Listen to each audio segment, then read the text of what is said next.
continues to connect different parts of the world and different communities, workplaces are becoming more diverse. People with many different backgrounds and life experiences are coming together on the job. Lionel Wiggins, the statewide technical assistance provider for strong workforce implementation, is a part of the New World of Work team and is with us today to talk about the ways in which appreciating a diverse workforce can lead to success. He's going to help us understand the four major parts of social and diversity awareness. Respects others' backgrounds and beliefs. Values social diversity of all types in the workplace and knows social diversity at work improves services, products, and processes. Appreciates that what is normal changes through experience with diverse peoples and cultures. Understands that when your idea of normal changes, you are open to discovering new ideas. And values being part of a diverse team because it expands your own frame of reference. Is able to get along and work effectively with people of different backgrounds and beliefs, and works to be more self-aware and sensitive to others' needs in the workplace. We'll also be talking with Chelly and Sarah about how they are sensitive to differences, to backgrounds, and beliefs in the workplace.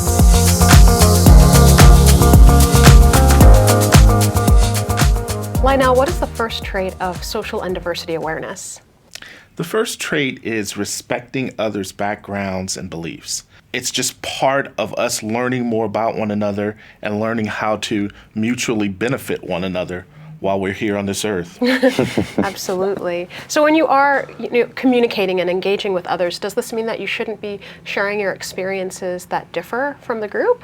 Oh, no, not at all. It's critically important that you feel free to share who you are and the differences that you may hold with others, but within a context that values and respects their opinions as well. Sometimes that can be challenging to do, but the essence of what you're trying to convey is who you are to that group that you're a part of, and that you have this understanding that you're going to give respect and that they in turn will share respect also. And why is it so important to share that, to share some of those differences? Well, I think at its core, you being able to convey a full picture of who you are connects with our own sense of identity, as well as just being able to share your message within a context of, let's say, a team.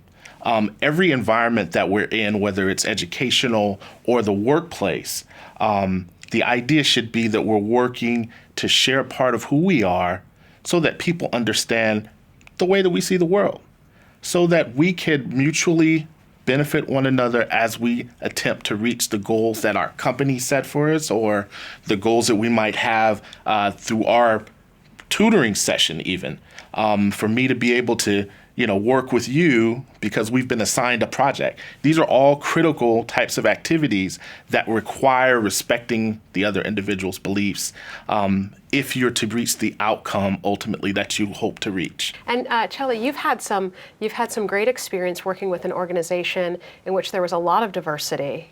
Yeah, so I started this program called One School at a Time when I was much younger. And then when I got into high school, I really wanted to figure out ways that I could be more involved with this, especially since, it gets tougher as you get older.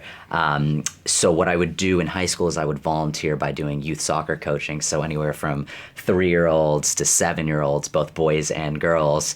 And I was able to coach multiple teams and, figure out some way to do my homework, of course, because that's very important. And then with the money we made from that, I was able to take it back to India, and we were able to get school supplies and sports equipment and just really teach the importance of teamwork. That's wonderful. And what kind of environment did that foster? What was that like? Yeah, sure. So I think there's a lot of, some people think like, oh, I can't do anything like right now, like so many bad things going on.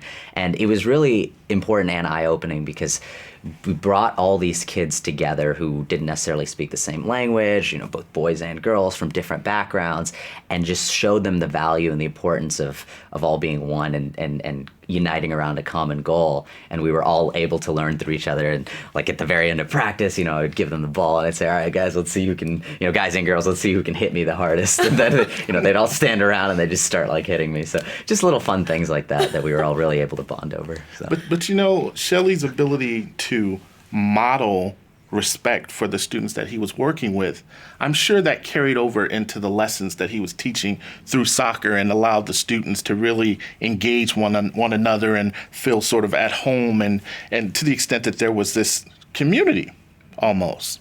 Would you say so? Absolutely. Couldn't say it better. Can you think of behaviors that you've experienced or observed that show respect for people who are different? Make a list of some of those behaviors and then think about why engaging in them makes others feel respected. Knowing what behaviors to strive for will help you be more sensitive in the future. Remember that these kinds of discussions can bring up sensitive topics, so when sharing your responses with the group afterwards, please use it as an opportunity to show the respect we just covered.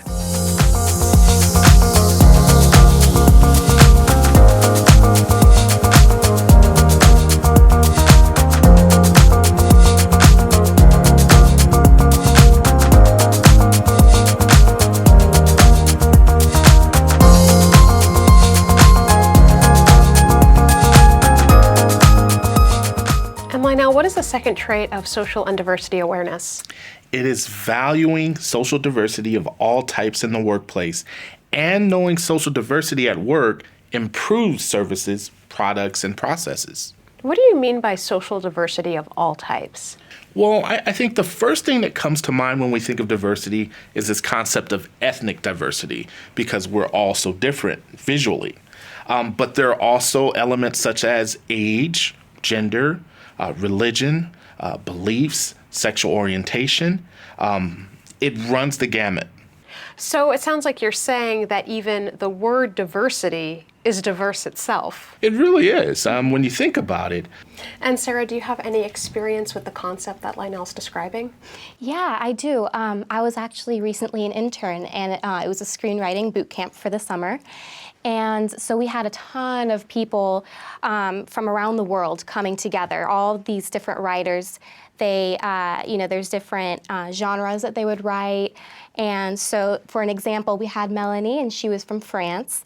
And she came in with this dark drama, which was really cool. And Mark from China came in with a comedy. So that was really fun. They actually got to work together. And they both kind of found that he kind of liked a little bit of the drama, and she kind of liked a little bit of the comedy, and that wouldn't have happened if they didn't work together. So that was cool. That sounds really neat. What else do you think would have happened if there wasn't the same level of diversity, if there was less diversity in the group? Yeah, I really think that it would almost be like you were stuck in like that one genre. Like you would only be, writing and focusing on that, like if I just wrote, just on drama. And I think that, it just becomes like your vision is so narrow, and it's almost like it's impossible, and you're stuck. So I think it's very important to have, different ideas coming in.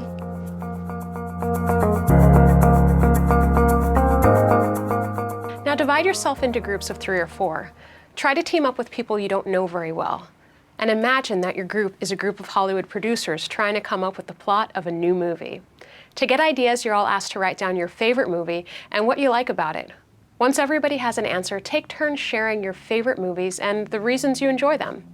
Chances are that everybody will have a different favorite movie, and moreover, everybody will have different reasons they like the movies they do. And even if you don't enjoy the same movies, you may be able to appreciate why your partners like what they like.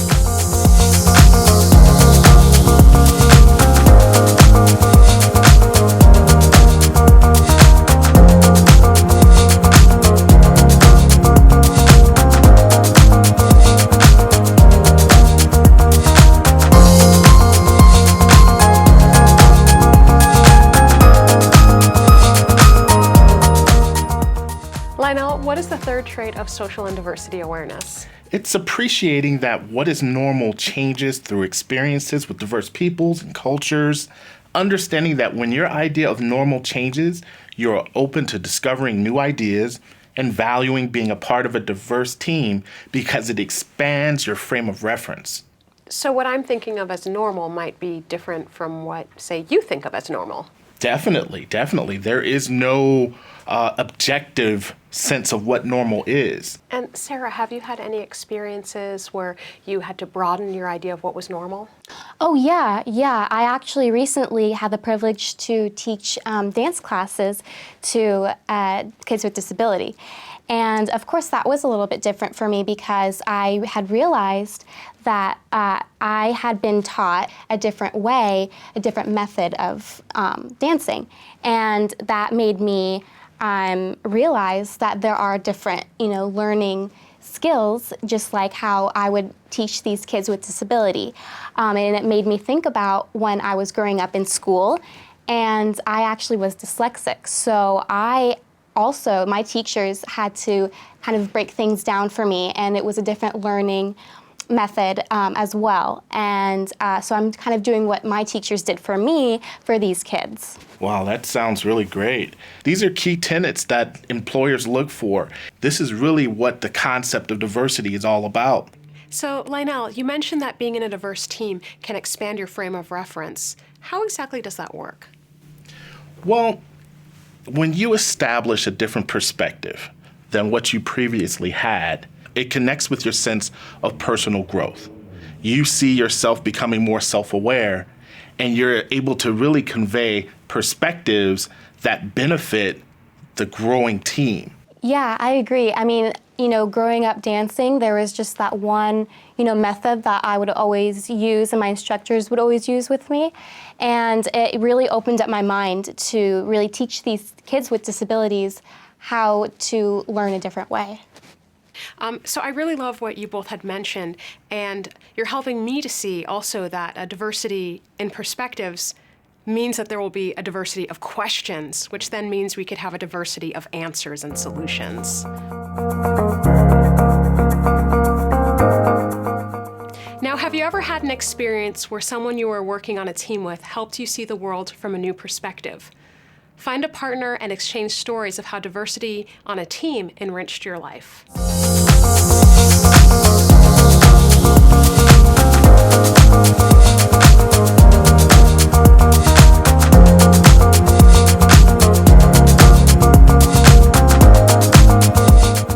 Lionel, what is the fourth trait of social and diversity awareness? It's being able to get along and work effectively with people of different backgrounds and beliefs, and working to be more self-aware and sensitive to others' needs in the workforce. And why is that so important in the workforce today? Wow, that's a great question. The world is so interconnected and global. Things have changed. And if you were to consider that just 50 or 30 years ago, many of the technological advances that we have that allow us to connect, they didn't exist. In the workplace, people on the other side of the world are able to engage in business with people on this side of the world through Skype, email, and a host of other tools. So globally, it absolutely makes sense why that's so necessary. I'm just wondering on a local level, Chelly, I know you've had some experience working with your peers, with teens who were convicted of petty crimes. And how did that work for you? So it was definitely an interesting experience, and it was a big learning experience for me.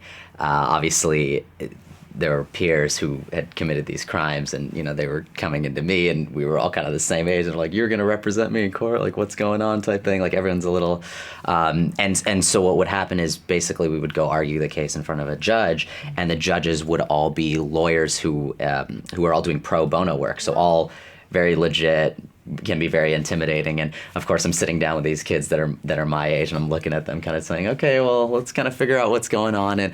And one thing I realized immediately is that my background was very different than theirs. So one thing I realized is I couldn't just look at them and say, oh, well, I got to figure out how to convince them to say this and all this. I had to put myself in their shoes, which can be difficult. And sometimes people might think like, oh, it could be a little awkward, like they're your age, but it's not, because it's really beautiful when you form that human connection with someone, because you really get to know them on a deeper level, and you can actually really impact them. And we were able to form strong connections, and when they would go up in front of the judges, they'd be very confident, and we were able to create that relationship that lasted past just that one incident, which was really important. That's great. It was great you were able to find some common ground too about being the same age and taking it from there. What do you think would have happened though if you weren't so sensitive, to the different diversity? Right. I mean, we've talked a lot about the globalized world, and it's extremely important that at the high school age, at the middle school age, really at the youth age, that you really understand what's kind of around you. It's all about communication and communicating around this globe. And sometimes you're not even communicating through language. You just got to communicate kind of through heart and feel. And you got to really put yourself in someone else's shoes to really feel what they're going through. Otherwise, you're not going to be able to make an impact in anything that you do. So it's just an important, valuable lesson to learn. As I listened to Shelley's story, amazing opportunities to really enhance your leadership skills and to develop trust. And those are all important traits that work towards enhancing a concept of understanding social diversity and even becoming more self-aware. And you definitely made an impact.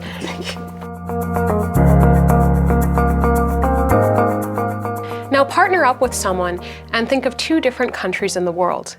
Imagine you're on a work team with people from those countries. What would you do to learn more about their culture?